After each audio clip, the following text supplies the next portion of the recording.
വിജയകൃഷ്ണൻ മക്കളെയും കൂട്ടി ഡൈനിങ് റൂമിലെത്തുമ്പോൾ ചുമരിലെ ക്ലോക്കിൽ 11 മണിയടിക്കുന്ന ഒച്ച കേട്ടു. എല്ലാവരും കഴിച്ചിട്ട് പോയി കിടന്ന് ഉറക്കമായെന്ന് തോന്നുന്നു. നിങ്ങൾക്കും പോയി കിടന്നോളാൻ വയ്യായിരുന്നോ ജഗദമ്മേ? ആഹാരം ഞങ്ങളടുത്ത് കഴിച്ചേനെയല്ലോ.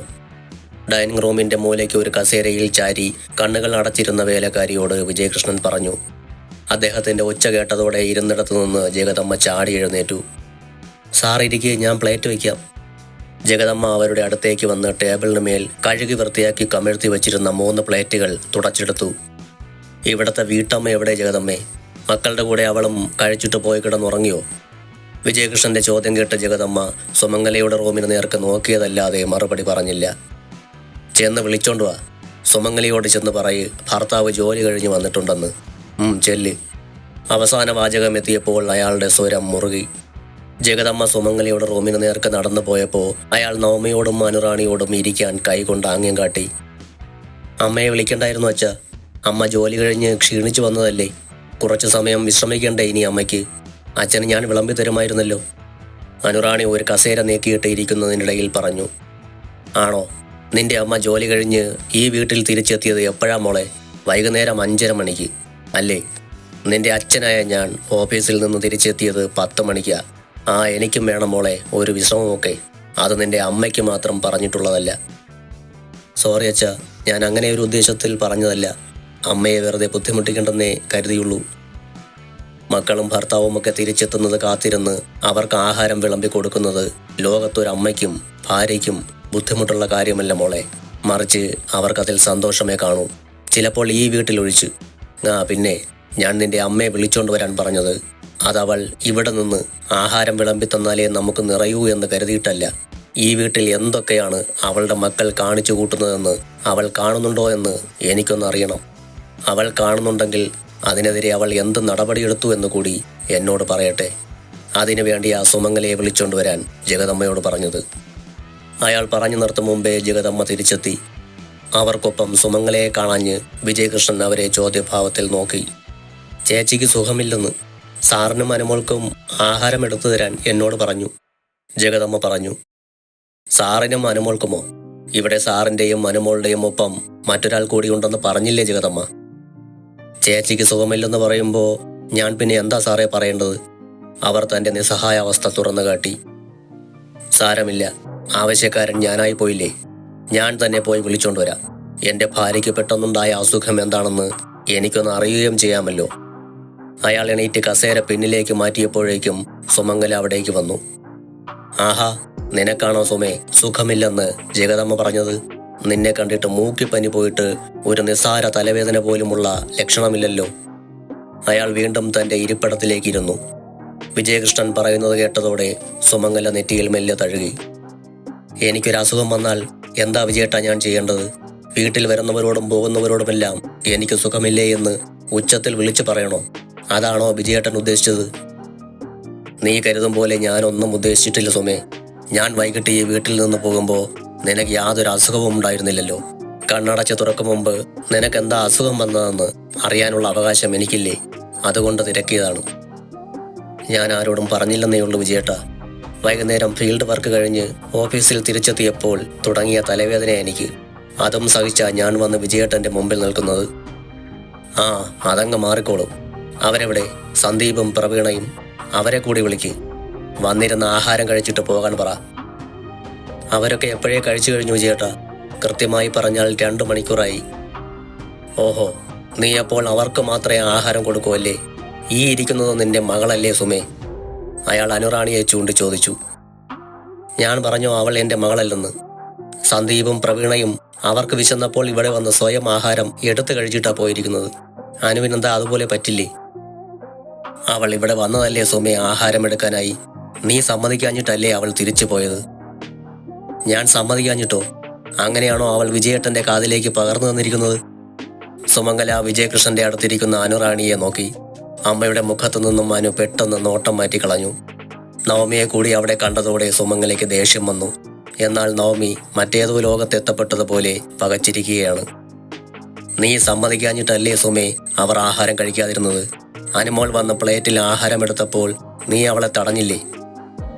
തടഞ്ഞെങ്കിൽ അത് ഡൈനിങ് ടേബിളിന് മീതെ ഇരിക്കുന്ന ആഹാരം എടുത്ത് അവളുടെ റൂമിലേക്ക് കൊണ്ടുപോകുന്നതിനെയാ. ഇവിടെ പിന്നെ ഡൈനിങ് ടേബിൾ കാശ് മുടക്കി വാങ്ങിച്ചിട്ടിരിക്കുന്നത് എന്തിനാണ്?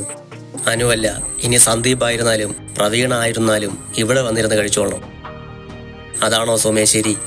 ഇത് അവരുടെ വീടല്ലേടി. അപ്പോൾ ഈ വീട്ടിൽ എവിടെ ഇരുന്ന് ആഹാരം കഴിക്കാനും അവർക്ക് സ്വാതന്ത്ര്യമില്ലേ? ഇന്ന് ഇവിടെ ഇരുന്ന് ആഹാരം കഴിക്കുന്ന അവർ നാളെ ചിലപ്പോൾ അവരുടെ ആഹാരം എടുത്തുകൊണ്ട് പാരപ്പെറ്റിൽ പോയിരുന്ന് കഴിച്ചെന്ന് വരും.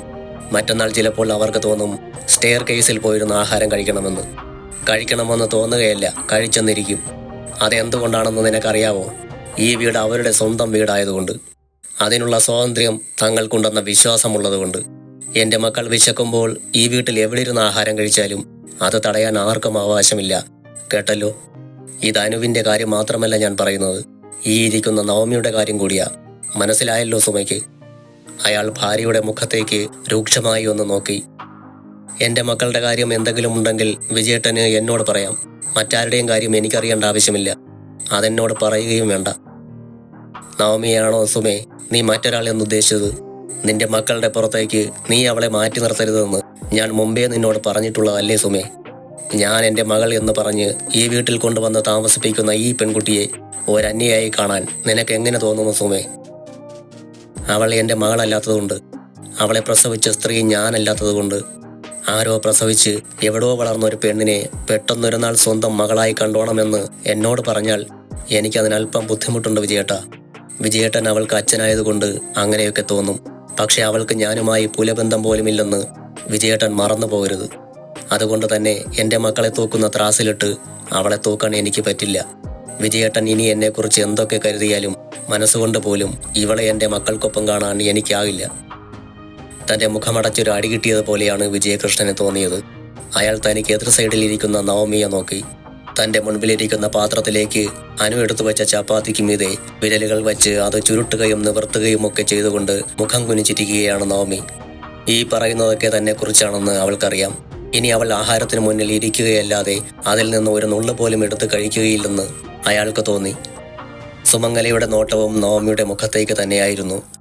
തനിക്ക് മുൻപിൽ നഖശികാന്തം താൻ നേരിടേണ്ട ഒരു ശത്രുവാണ് മുന്നിലിരിക്കുന്നത് എന്ന രീതിയിലാണ് സുമംഗലയുടെ നോട്ടം. ഇതാണ് നിനക്ക് നവമിയോടുള്ള സമീപനമെങ്കിൽ അത് തിരുത്താൻ ഞാൻ ആളല്ല സുമേ. പക്ഷെ ഒരു കാര്യം നീ ഓർത്തോണം, നിന്റെ ആഗ്രഹങ്ങൾക്ക് വശംവദനായി ഇവളെ ഇവിടെ നിന്ന് ഇറക്കി വിട്ട് കളയുമെന്നോ മാറ്റി പാർപ്പിച്ചു കളയുമെന്നോ നീ കിനാവ കണ്ടേക്കരുത്. നടക്കില്ല അത്. വേണ്ട, ആര് പറഞ്ഞോ ഇവളെ ഇറക്കി വിടണമെന്നും മാറ്റി പാർപ്പിക്കണമെന്നും? ഇവിടെ തന്നെ കുടിയിരുത്തിക്കോ വിജയേട്ടാ. വിജയേട്ടൻ ഇവളെ ആർക്ക് ചെയ്തം? എന്റെയും എൻ്റെ മക്കളുടെയും സമാധാനം കളയണമെന്നല്ലേ ഉള്ളൂ വിജയേട്ടനും ഇവൾക്കും. അത് തന്നെ നടക്കട്ടെ. ഒരു ഉപകാരം ചെയ്തേക്കണം വിജയേട്ടൻ. വിജയേട്ടനും മോൾക്കും ഇവിടെ വാഴാൻ ഞാനും എൻ്റെ മക്കളും ഒരു അസൗകര്യമാണെന്ന് എപ്പോ തോന്നുന്നോ അപ്പോൾ അതൊന്ന് അറിയിച്ചേക്കണം. അടുത്ത നിമിഷം ഞങ്ങൾ ഒഴിഞ്ഞു തന്നേക്കാം. പിന്നെ വിജയേട്ടന് മകളെ ഈ വീട്ടിൽ സർവ്വ സ്വാതന്ത്ര്യത്തോടെ വാഴിക്കാമല്ലോ. അമ്മേ, പെട്ടെന്ന് അനുറാണി വിളിച്ചു. എന്തൊക്കെയാ അമ്മേ അമ്മ അച്ഛനോട് ഈ പറയുന്നത്? ഇതൊക്കെ കേട്ടിട്ട് അച്ഛൻ എന്തോരം വിഷമമുണ്ടെന്ന് അമ്മയ്ക്കറിയോ? നീ മിണ്ടരുത്. ഇവൾക്ക് വേണ്ട സർവ്വ പിന്തുണയും കൊടുത്ത് ഇവളെ ഇവിടെ പിടിച്ചു നിർത്തിയിരിക്കുന്നത് നീ ഒറ്റ ഒരുത്തിയാ. എന്നിട്ട് അവളെ കണ്ടുപിടിച്ചിരിക്കുന്ന കണ്ടില്ലേ? അച്ഛന് വിഷമമുണ്ടെന്ന് പോലും. വിഷമവും സന്തോഷവും ഒക്കെ ഉണ്ടാവാൻ നിന്റെ അച്ഛൻ മാത്രമാണല്ലോ മനുഷ്യൻ. ബാക്കിയുള്ളവരൊക്കെ വെറും കല്ലും മണ്ണും തടിയും കൊണ്ടുണ്ടാക്കിയ അചേതന വസ്തുക്കളല്ലേ? കൊള്ളാം മോളെ, എന്നും കാണണം ഇത്. അച്ഛനോടും അച്ഛൻ കൊണ്ടുവന്ന് മകളാണെന്ന് പറഞ്ഞ് വാഴിക്കുന്ന ഈ നശൂലത്തിനോടുമുള്ള നിന്റെ കൂറ്. അനുറാണിയെ നോക്കി അത്രയും പറഞ്ഞിട്ട് സുമംഗല തിരികെ നടന്ന് തൻ്റെ റൂമിലേക്ക് പോന്നു. അനുറാണി തിരിഞ്ഞു നോക്കുമ്പോൾ കാണുന്നത് ഇടത് കൈത്തണ്ട കൊണ്ട് കണ്ണുകൾ മറച്ചു വെച്ച് നവമി ഏങ്ങലടിച്ച് കരയുന്ന കാഴ്ചയാണ്. ചേച്ചി, അനുറാണി അവളുടെ തോളിൽ തട്ടി.